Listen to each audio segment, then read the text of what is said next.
This is the Crooked Rivercast, a show we hope will give us and our listeners a better view of what is going on in Northeast Ohio. This is May 17th, 2025. I'm your host, and I'm joined every week by my friend Tom to help me explore what is going on in the great state of Ohio this week. Hello, Tom, and hello to everyone listening in podcast land. How you doing, Rob? I'm good. It was a good week. It was a little slow in the news, but we managed to pull some things out. Yeah, actually, I think it's been a great week. They just keep talking about getting rid of property taxes, so it makes me feel good. Sign me up. So I think I noticed a little side benefit for our show this last week as I'm talking to some people. I know a lot of what's going on in my state. And I just, all of a sudden, it just comes out of me oh yeah, did you know, blah, blah, blah. They got this bill out there that's going to speed up the power plant. And people look at me like, how do you know that? And that's of this show. You got to listen to the Crooked Rivercast. Exactly. That's kind of what I wanted to point out. That's really one of the reasons I wanted to do a show. And I think similarly for you, is I know about some city or state politician in Nebraska, what they might have said or a quote I can pull off or something. But what goes on in my own state, I get surprised all the time. And that I don't like. It was kind of nice. Yeah, it was a good feeling. Keep listening. You'll be somewhat informed, maybe. Well, it's important. It arguably more important to know about your own state than what's happening nationally. All politics are local. And speaking of local, here's this. I don't know where this came from. All of a sudden, stories are popping up everywhere that they want to get rid of property taxes. Oh, that came from. I'll tell you what. Vivek was talking about that before he even started running, or before he announced his run. So, well, he's walked it back a little bit, but we can talk about that. Yeah, I'll start it up with a clip from News Channel 5. Just a little what's going on and who says what and when.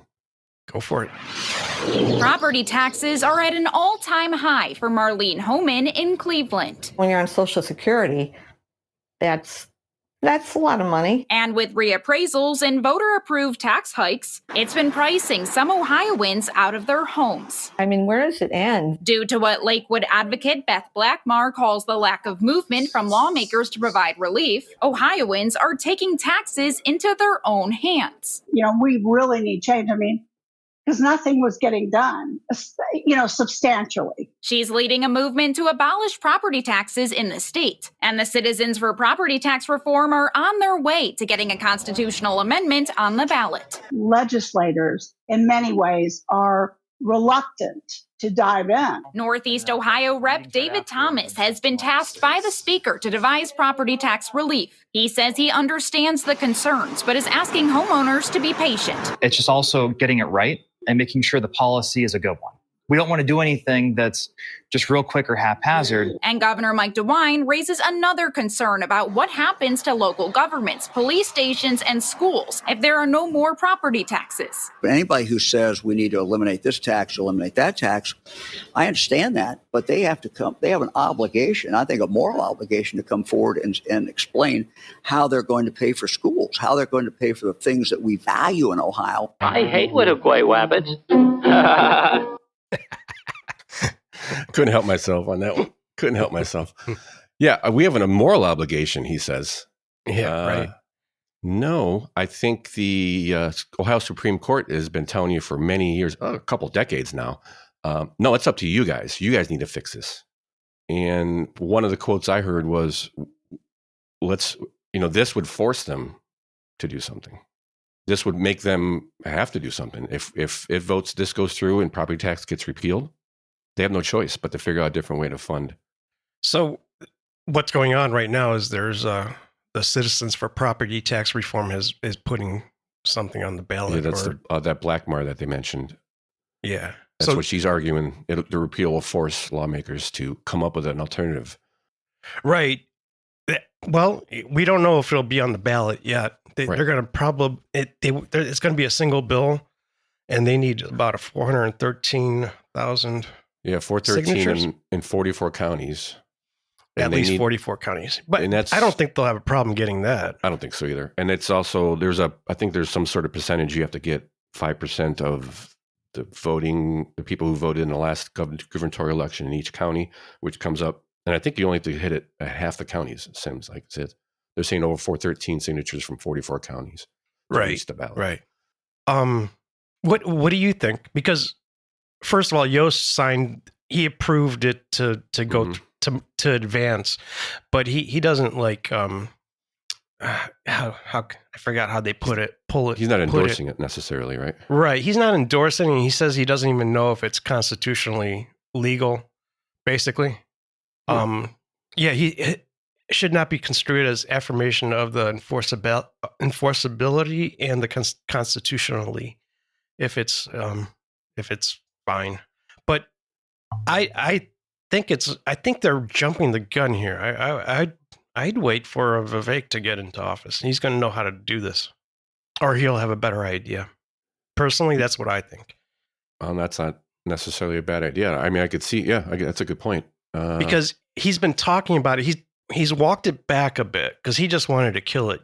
Get rid of property tax, and now he's kind of talking about doing it in stages, which I do think you need to do in stages. You can't just cut it because it'll just confuse, every city out there. So to get an idea of what we're talking about, most recent annual report from the Ohio Department of Taxation puts 2023 property tax collection at about $18.5 billion for the state. It's an enormous amount of funding. It's roughly double what the amount reported from state income taxes and about $1 billion more than Ohioan sales tax.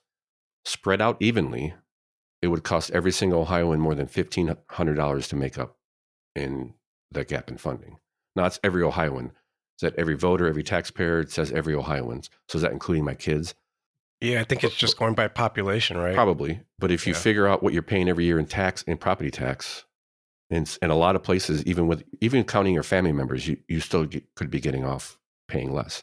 And if they say, no property tax, you're paying $1,500 per person in your house. You're paying less if you okay. Think about it this way: if you're paying less if you have a $800,000 house or even a $400,000 house in a affluent town where you're paying high property taxes, but that could screw somebody else. If you're living in a rural county, you're paying a lot less in taxes. Yep. Yeah. So it's not evenly spread, but it is right. kind of wrap our head around what kind of money we're talking about here. It also shows same Department of Taxation reports shows assessed values climbed almost 40% in 5 years for home values. Oh yeah, it's been crazy. Tax collection has risen more than 21% over those 5 years. Yep. So it's gone really insane. With when 2020 hit and all, there was a low supply of homes for sale. People started paying, massive amounts of money, overpaying for their houses, and that's made an impact on our taxes now. It sure has. I know. They keep readjusting mine for it's like, geez, when is it going to end? Well, I think every 3 years they do an assessment, right? And that's part of my problem with it. I'm getting taxed on income that I don't. I mean, you're being taxed on wealth I haven't gained. Well, that is the argument right there. You're being taxed on something that hasn't been realized. So, you bought it you buy a house for $150K, and then 3 years later, because of supply and demand, now your house is valued at $250. Well, your taxes just went up, a ton. Right. And so now think about the new couple, that young couple or young single person that bought a house. They're relying on a payment of let's say $1,000, and then all of a sudden it's $1,500. How are they gonna? They can't manage that. Yeah, and it gets even worse when you're on fixed income and retired, because you can't work an extra job or an extra overtime. You're kind of stuck, especially up there as you get up there in age, and that's kind of the biggest, I think, push for this is seniors. Seems like. Well, that's what Vivek was talking about. He kind of wants to start it with the seniors. eliminate the property tax for. He didn't give it an age, but I'm thinking 62. Whatever their official senior age is, Right. And then start figuring out where they're gonna get more money from other areas. Is it going to be sales tax? Is it going to be there's the Ohio lottery. That there's all kinds of ways to go about this. Mm-hmm. But they should start with the seniors and then move on down. Maybe it could be maybe they could put a pause on it too, so people aren't just getting screwed. And in a lot of areas, from what I'm reading, is they will give seniors break on property taxes. I mean, they do half the normal rate and stuff. I'm not sure that to me that's not an answer. That they do, but I mean, there's a Homestead Act, that if you're a senior, I forget when it starts, what year, what age it starts at, but you get your property taxes discounted, but it's only a few $100s. And when you're on a fixed, if your taxes just went up $1,500 for the year, that doesn't do anything for you. Right. No. So no, I do think seniors shouldn't have to pay taxes, because you by that time you usually own your home outright. So realistically, you never freaking own your home. I mean, because if you don't pay your taxes for a year, they come and take your home. That ain't right. That is one of the few flaws in the Constitution. It was life, liberty, and property, but they changed it to be life, liberty, and pursuit of happiness, because at the time, property was also people. And the founders knew if they put property in the Constitution, they would never get rid of slavery. Those evil racist hate mongers. Right. So that's, and then people have said for years, that's one of the flaws, one of the compromises to get this nation, to get the colonies united, colonies united was one of the main ones. Maine was New York, I believe, was trying to get, I don't know, something like that. But anyway, yeah. So if you had life, liberty, and property, they could never take it away from you, because it's literally a constitutional right. Right. So yeah, just to touch back around on, they need 10% of the electoral turnout from the last gubernatorial race, which is just shy of, that's where they get the 413,000 number. And additionally, in 44 of Ohio's counties, they need signatures from at least 5% of the gubernatorial race turnout. So it's not a guarantee, but I think they still have work to do, and this could take until next year. That's true too. Maybe they're starting it now. Ballot. Maybe it'll be on the same ballot as Vivek is when he's running. That would be a lot November of work to do. A lot of times to get it on the ballot when there's going to be a big turnout on the side you think would vote most for you. Yeah, that makes any sense. So good. You know what? That might be the way to go too. Yeah, that didn't really think of that. They could be shooting for November of 26. Because does Vivek or the governor wouldn't have to do anything. This is a constitutional amendment voted by the people, so there's really no.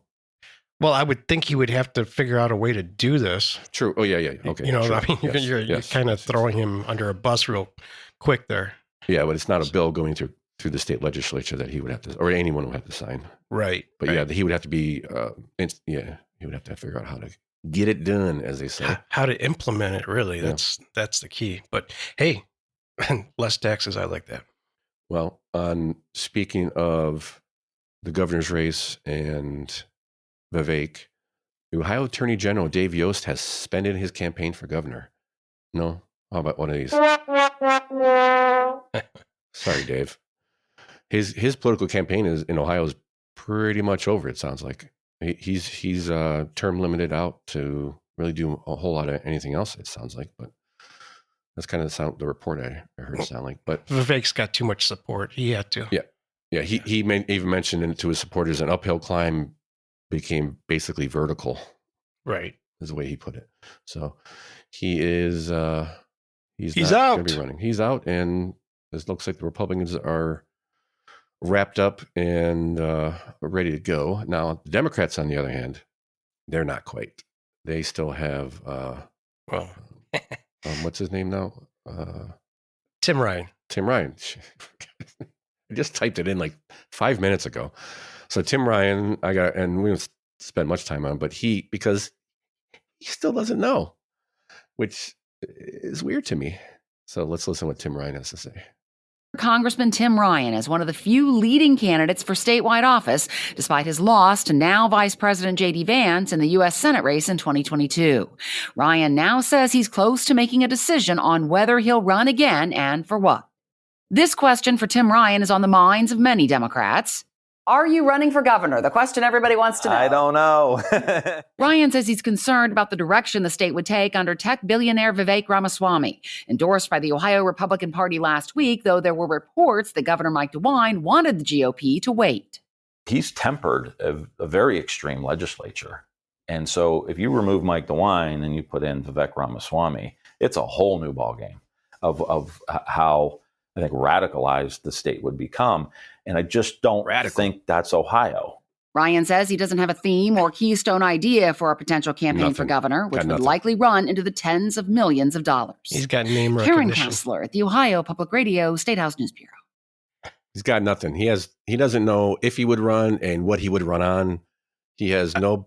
I'm like, I have a feeling the Democratic Party of Ohio is probably begging him to run. Begging right him. now.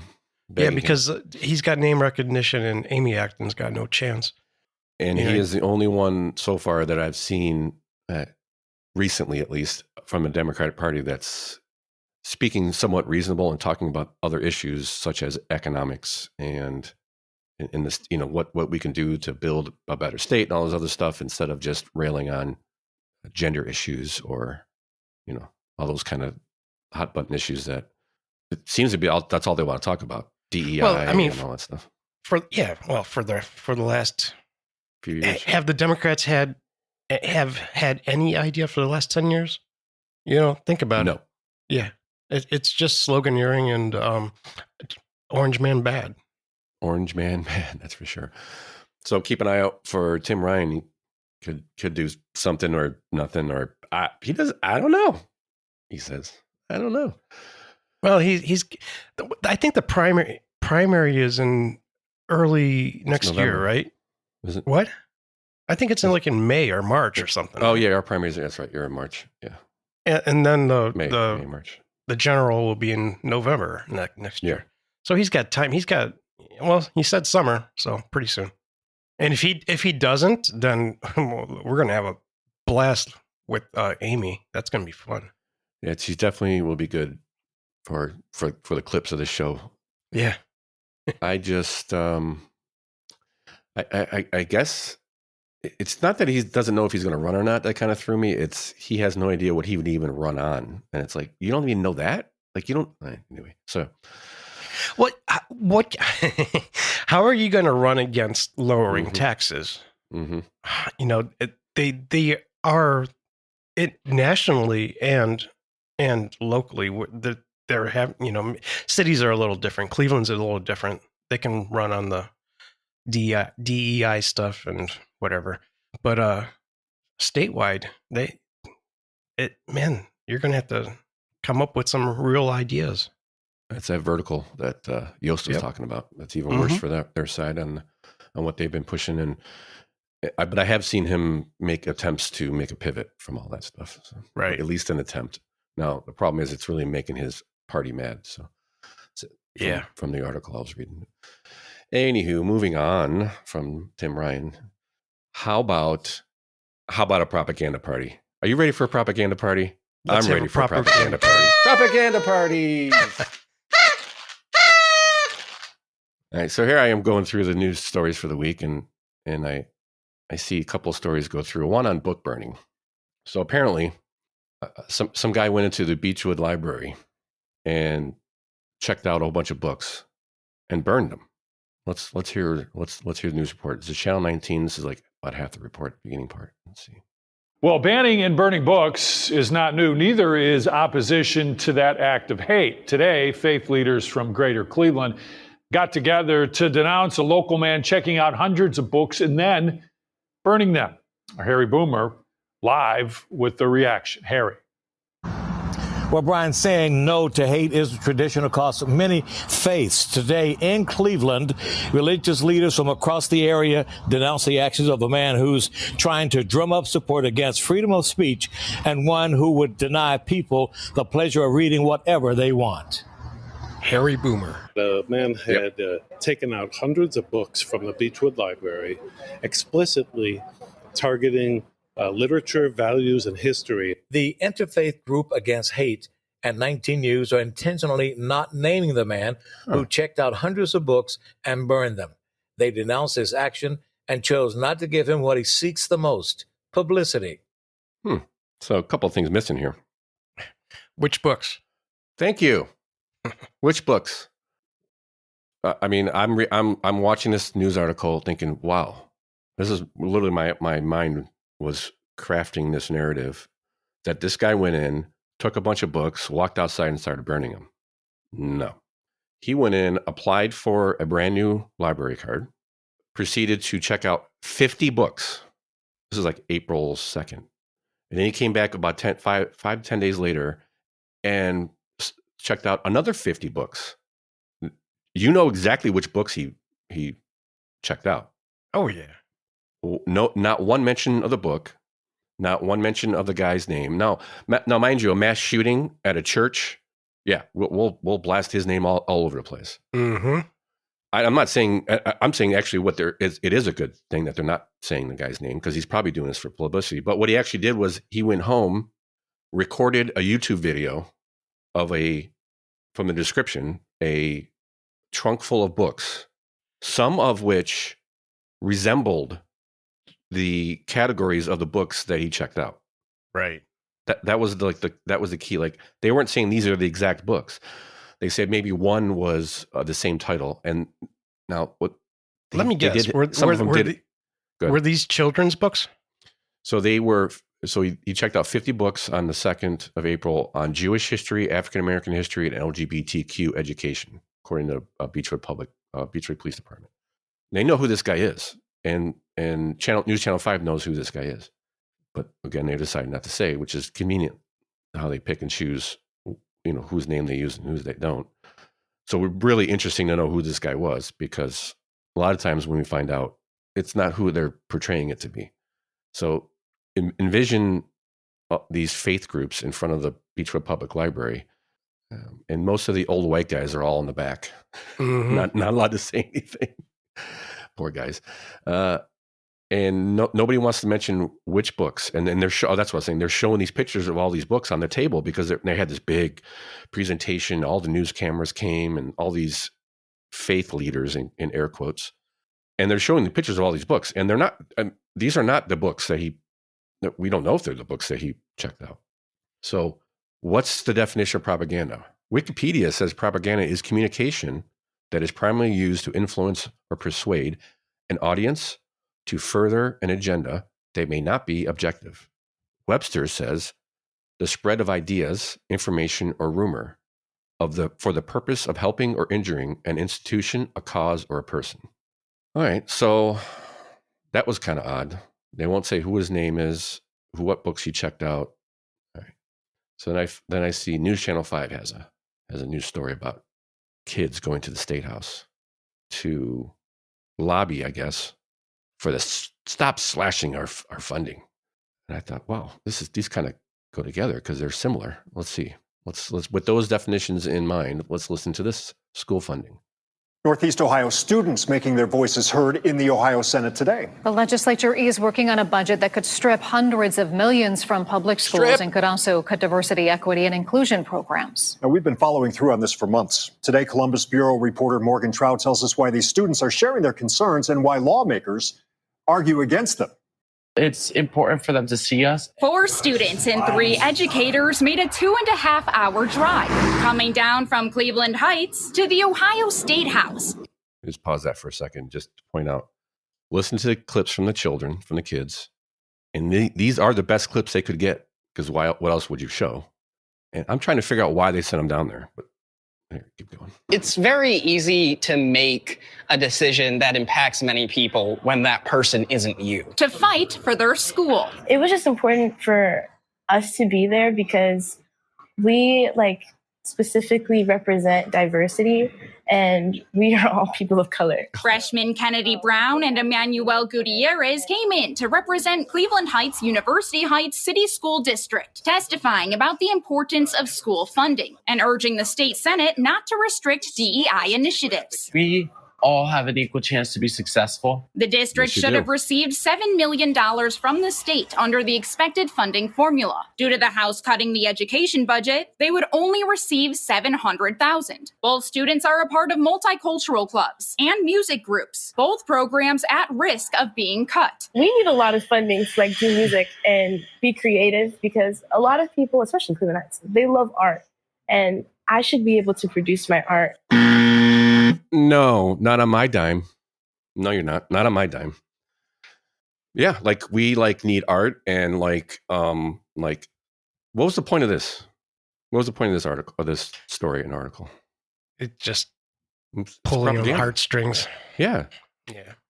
And these poor kids and these parents that let them do it. I mean, I guess maybe they didn't know exactly what they were in for, but that's the best they can get. Oh no, the freshman. The 14-year-old disagrees with the DEI initiatives. And what does he say about the DEI initiatives? So let's hear what is cut to funding. But House Speaker Matt Huffman says that the schools are overspending and there isn't enough money in the budget to afford the high cost of per pupil needs. He and State Rep Josh Williams say that DEI policies actually stigmatize students and can hurt Black, brown, female, and students with disabilities. DEI policies are this closeted ghost that makes people believe that's the only reason you're in the room. I want individuals to look inside of a particular room and see a Black individual and know they must be qualified to be there. Freshman Jesse Bowling disagreed, saying DEI initiatives empowered him to join school leadership. I was able to meet people just like me. Oh, so and it kind of went propaganda, and then you get this guy going, no, and just for the record, nobody can see it. Obviously, it's audio.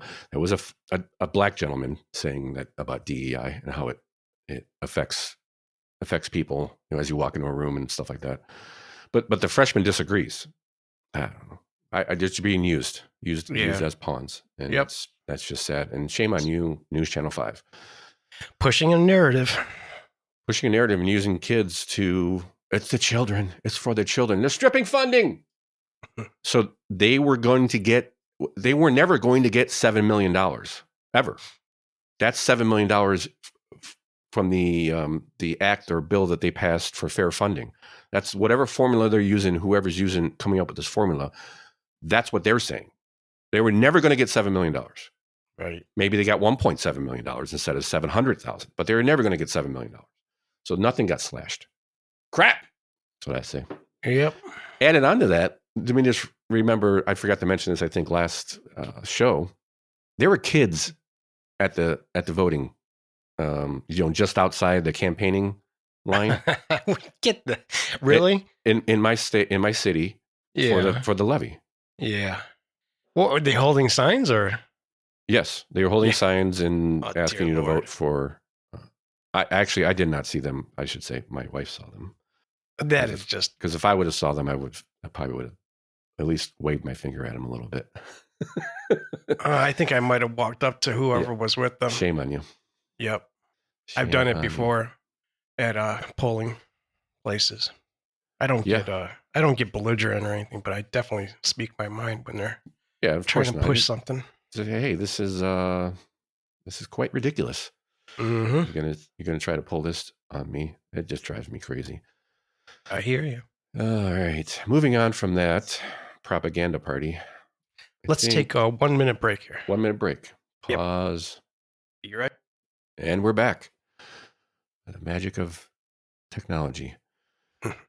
And so basically wrapping all that up, propaganda parties. Yep, we did that already. So next on the list for me is it seems like the Browns are going through with this new dome stadium, with or without Cuyahoga County. Yeah, they're definitely going to Brookpark.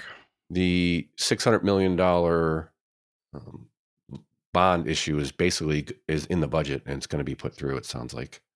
I don't think there's much debate of whether they're going to do that or not. there's some people that are kind of pushing back a little bit on it because the projections, they're saying projection the Browns aren't what they say they are, and this and that and the other thing. But I still think it's going to happen.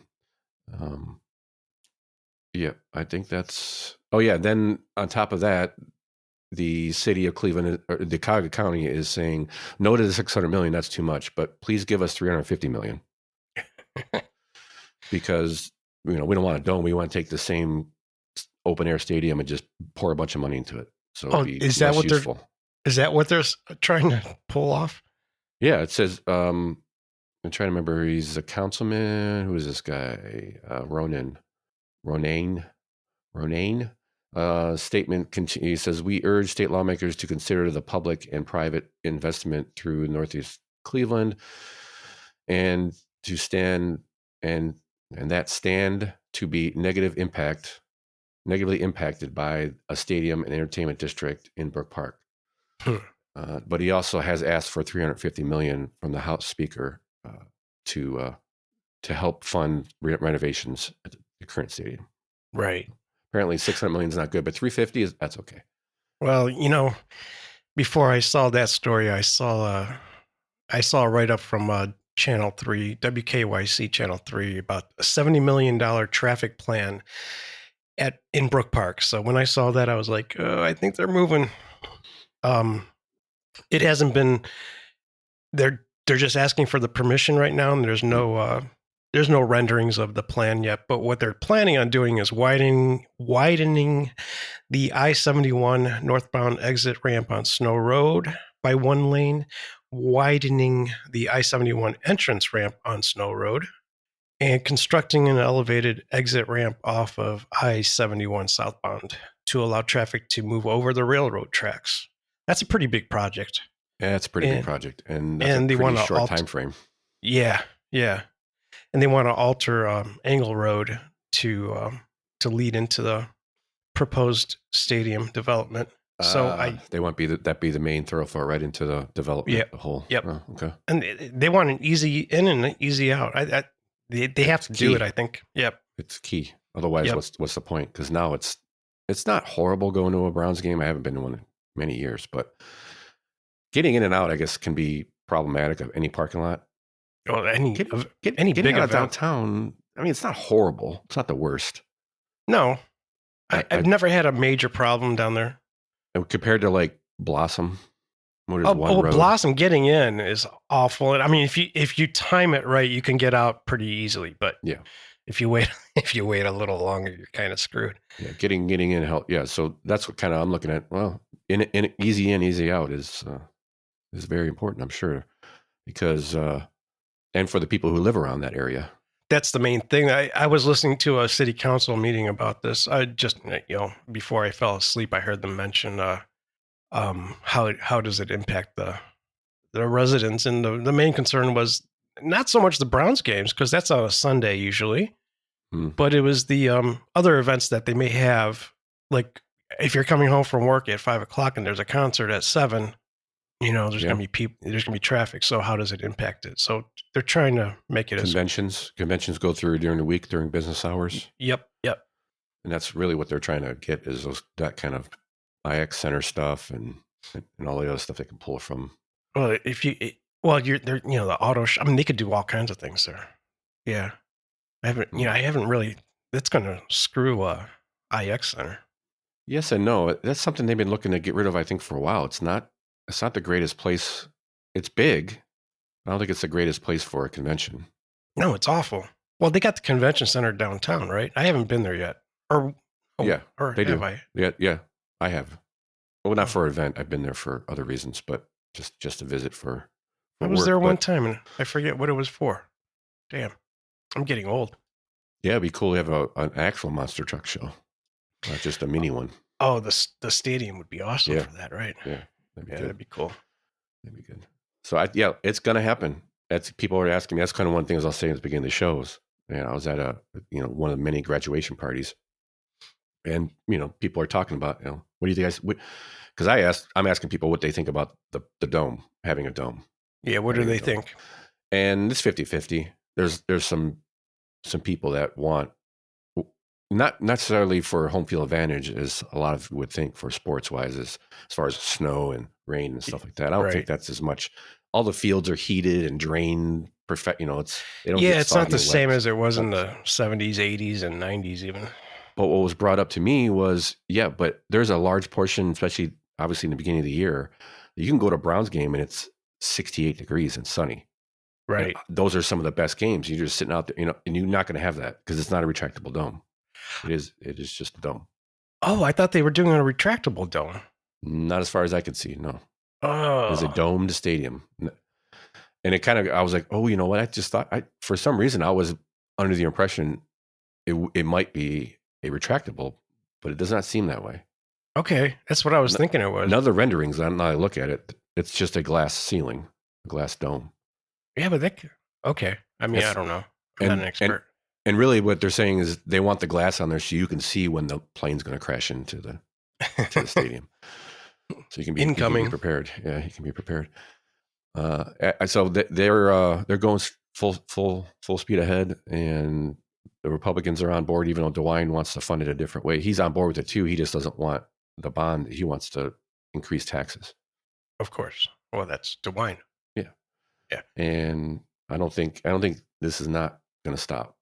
I don't see any way. I don't think any of this Modell law is going to do anything to help. No, we I think we're way past. No one's even bringing that up anymore. I think we predicted this when we first started talking about it. Yeah. So it's in Brookpark. Yeah, it's going to Brookpark.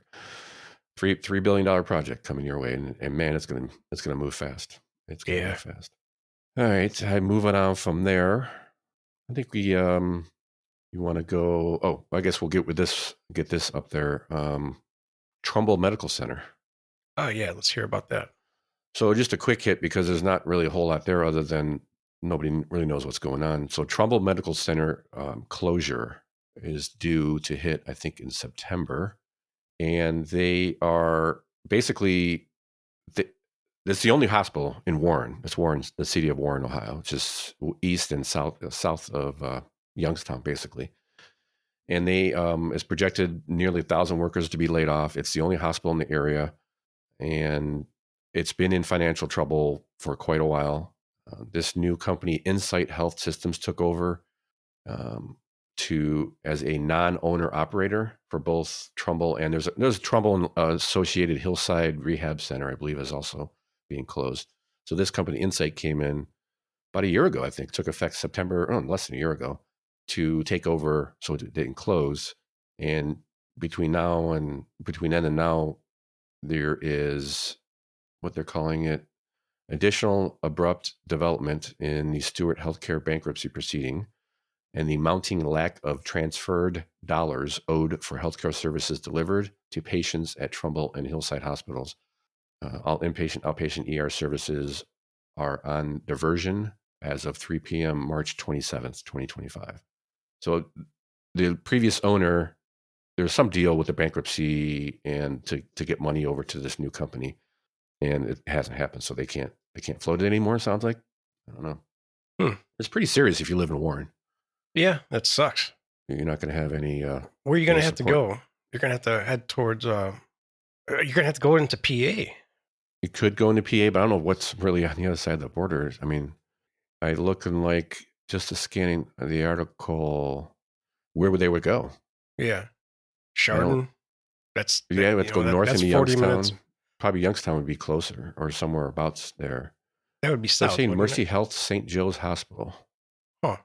Yeah, that sucks. Which is already overwhelmed, is kind of what they're saying. So right, they'll figure it out. There needs to be investigation. It's kind of what I've come down to it, because how are they not making money? Right. Do they not have enough customers? Because there's plenty of customers. You're the only game in town. How are you not making money? Right.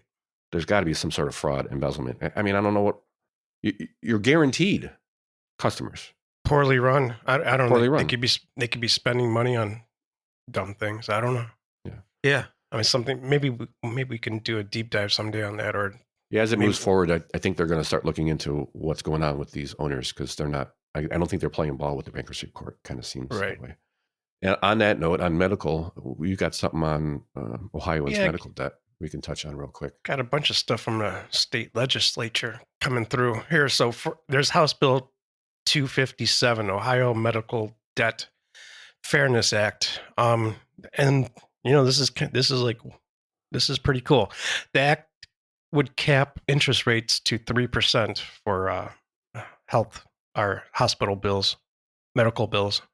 And it would ban wage garnishment for unpaid medical bills, block hospitals or third-party collectors from reporting the debt to credit agencies. That's a big one. That's really good. That's a big one. And as far as the 3% rate goes, that's good too, because right now, if you kind of default on your bill, it jumps up to 8%. So we would cap it at 3%, which is good. Yes. Patients would still owe the money, but would give more time to pay it with, less financial fallout. So this is a good one. I hope this one goes through. Right now, it's actually it's a House bill, so it'll have to go into the Senate, but we'll have to keep an eye on that. Is there any opposition that we know of? I can't seem to find. I don't see any opposition to it at all. Virginia just signed a bill like this, so that's a good sign. I think the important takeaway from me was no one's offering to pay anybody's healthcare bills. This is just a fairness act. Yeah, so you can pay for it yourself. And the big one is, you mean something catastrophic happens, you're in the hospital, you're not working. At least half of you aren't working. If you're a couple, you're not working, and now you're going to collection. Now your credit's shot. Now you can't. How are you supposed to live? Yeah, unfortunately, our society is credit score driven. And, yeah, and that's a huge one. Yeah, and capping it at 3% could be the difference of filing bankruptcy or not. And actually, when you file bankruptcy, it doesn't cover medical bills. I forget how that goes. I think you can, but certain. It might be based on how much, your home and stuff like that. So I don't know the details. So good of news. That. What else? So that's good. There's let's see. Let me get my notes here. Okay, so there's another bill about cell phone ban. I think we've talked about this bill. This is from WKYC3, Danielle Wiggins. There's a Senate Bill 158 sponsored by State Senator Jane Timken.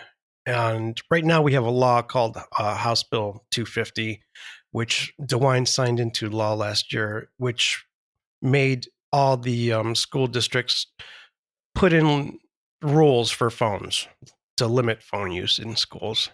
So this bill, Senate Bill 158, is going to ban cell phones from schools. Public schools. Yeah. And, I don't have that much info on this except that that's what they're trying to do. There are exemptions which for medical use, and they want to have nowadays. It's on your phone. They want to develop protocols also for like active threats or emergencies. So they're trying to add that to it. And I don't know. There's not, I think it's really easy.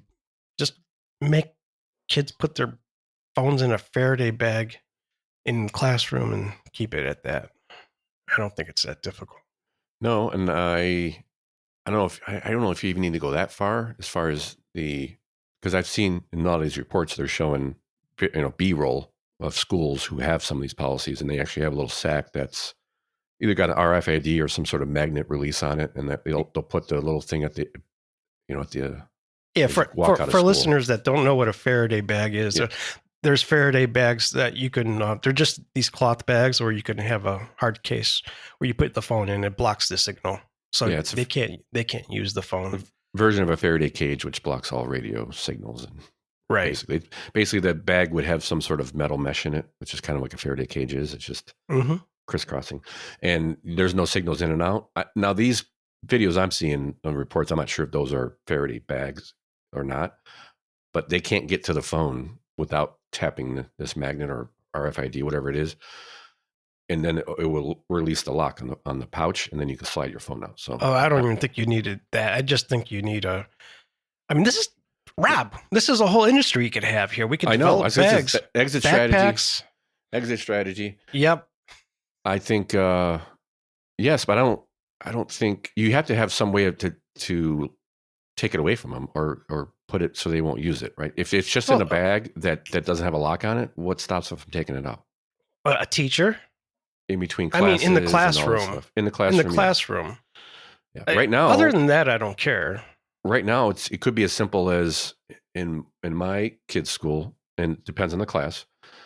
But most classes, they have it's basically a shoe curtain or whatever you call it. You hang them on the back of your closet door, and it's got pouches on it.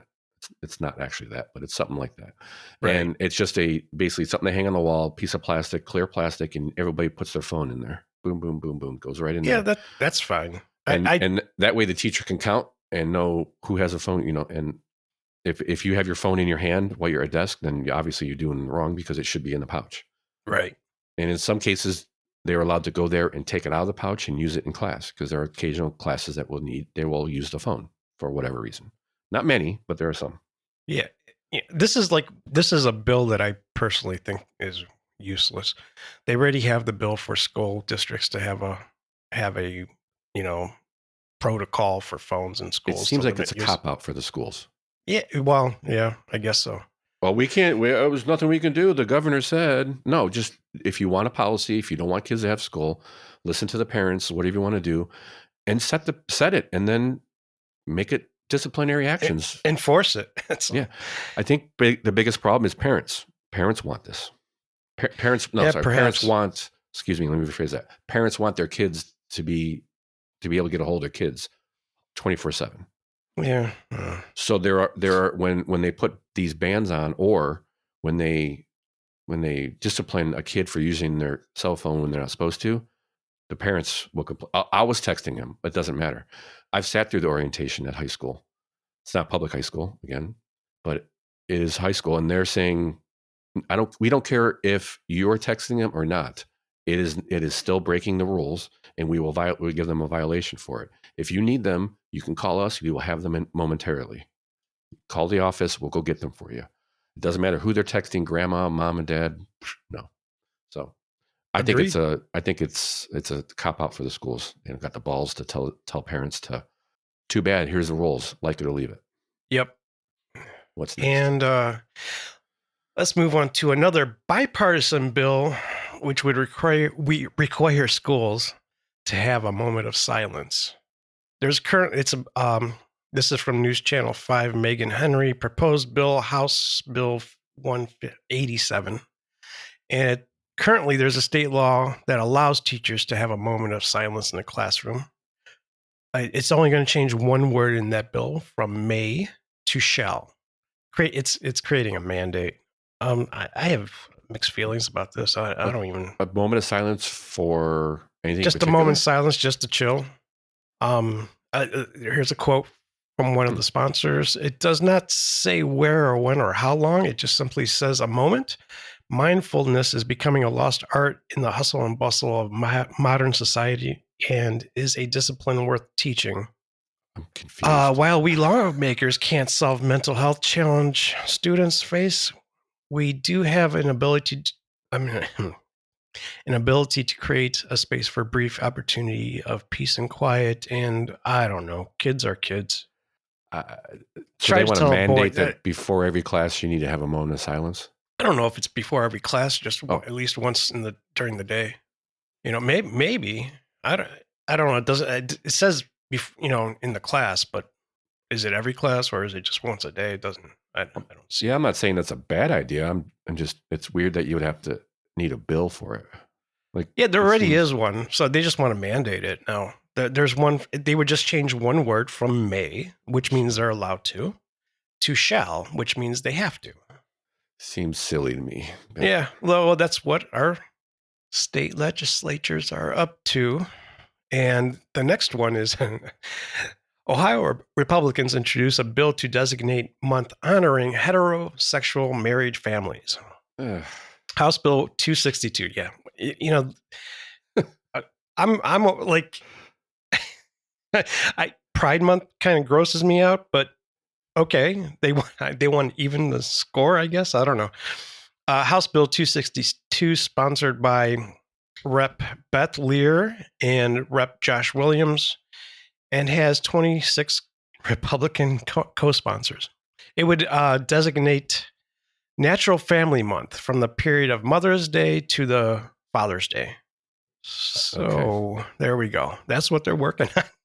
Like I would have said, if they're trying to do it for gay families, I would like virtue signaling. Here's a good one.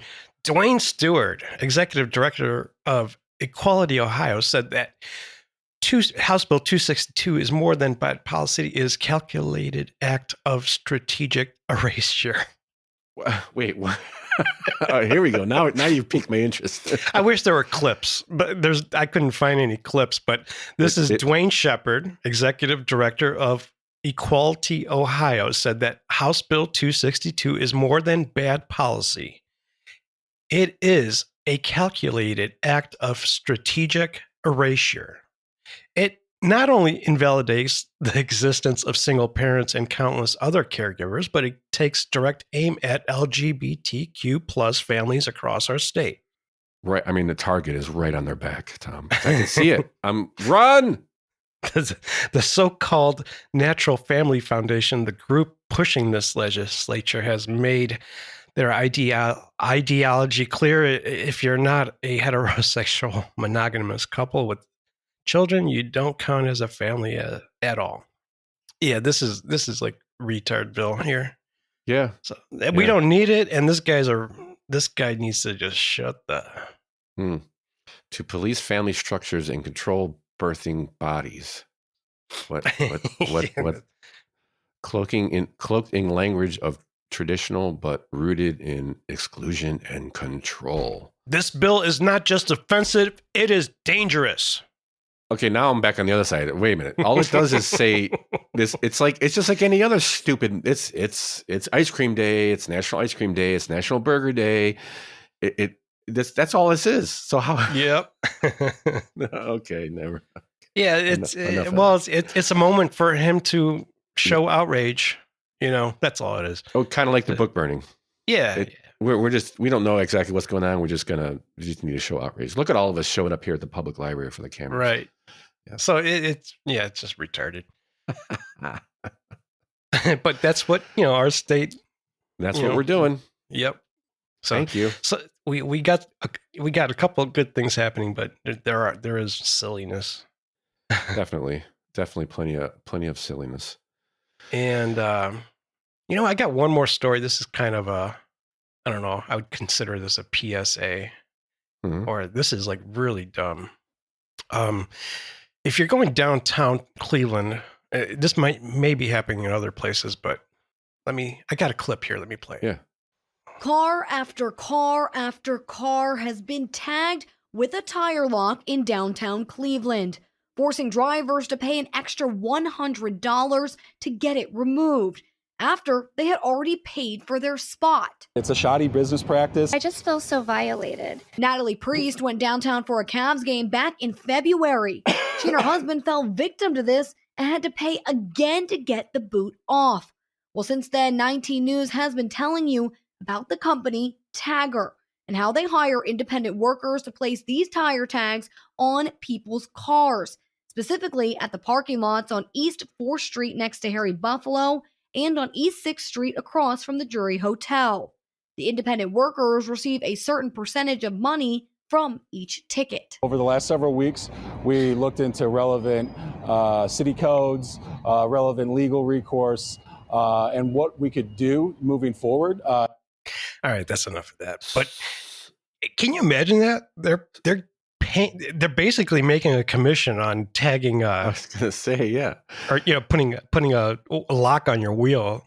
So they might just randomly be putting locks on wheels, that for people that have already paid for parking. So be careful out there. It's no.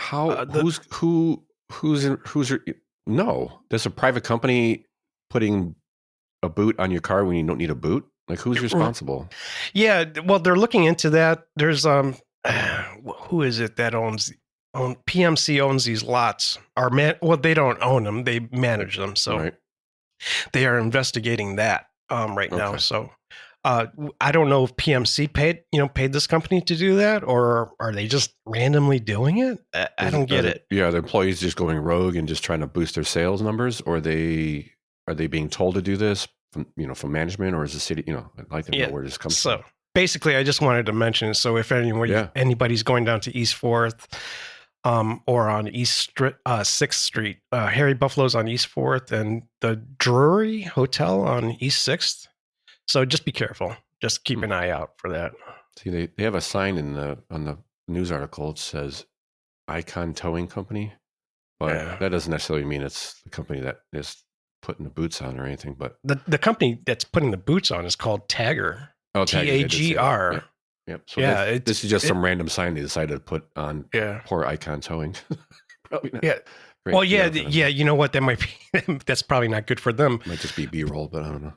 Yeah. Oh, yeah. Because I'm sure there's some towing companies making some money, but it doesn't seem from the footage I saw, it looks like you get the tag on your tire and then you basically just go to like a little spot on the parking lot that has like a place where you could pay and get a code for the lock to take it off. That's what it looks like. Oh my God. So it doesn't even look like you get towed. It's just, hey, you paid $25 to park here, but $100 more would make us happier. There's gotta be something's going on. That doesn't sound right. Yeah, it's just something. Keep an eye out for that, people. Yeah, definitely. But I mean, I don't know. She felt very violated. Well, she didn't have to say so it that way. violated. Think of worse things. I can take that. That sounds like a good clip for something else. Show clip. Yeah, show clip. Violated. What else? Anything else you want to touch on? Or yeah, I want to say congrats to Gervaisy's Vineyard. Gervaisy's? They which I know them as a winery out in towards somewhere in Geog. I forget exactly where it's at. But anyways, they won some distilling competition. So they won a double gold medal for their pink peppercorn gin. Ooh. And they won a silver medal for their single barrel bourbon. Oh, nice. And a bronze medal for their straight bourbon whiskey. And you can go try them out at the Gervaisy's Cocktail Lounge Still House in Canton, which I didn't even know they had one. So if I'm passing through Canton, I might stop and get a taste of that or pick up a bottle. I'd like to try that single barrel bourbon out. Absolutely. So congrats to Gervaisy's. That's cool. Local place getting that. Good for them diversifying. Yeah, exactly. Well, that's the thing right now, right? Bourbon. So I see more and more distilleries kind of popping up. So good. Yeah, why not? And one more. This is like a PSA or let people know. I think this one's kind of gross, Tom. It is. The picture. Well, I keep skipping over the story because they've been talking about it since early spring. Yeah. And there are these things that came from China, called what are they called? The lantern spotted. What is spotted lantern moth. Yeah, moth. Okay, so if you see a moth that's like spotted and it actually lights up from underneath.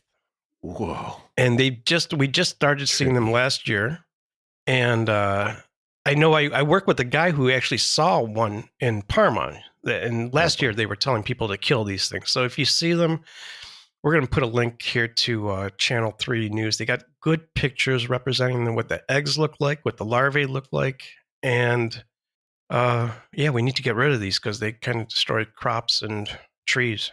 So right now they got quarantine 6 more counties. So Summit, Portage, Trumble, Carroll County, Wood County, and Seneca County were added to the list.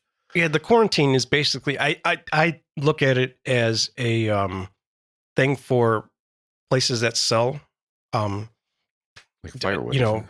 Pardon me? Firewood, or how are they spreading? Well, firewood, anything that's organic that people are selling at trees or bushes and stuff like that. So I would think this affects landscapers the most. So they have to make sure that whatever's on the truck or in your car that's leaving the county that it doesn't have any lantern moss on there. Yeah, pretty much guaranteed that's not happening. But Yeah, that's not. It's too difficult. But I know. But if you see it, just kill it because it's not. This is not good for your garden. This is not good for your fruit trees.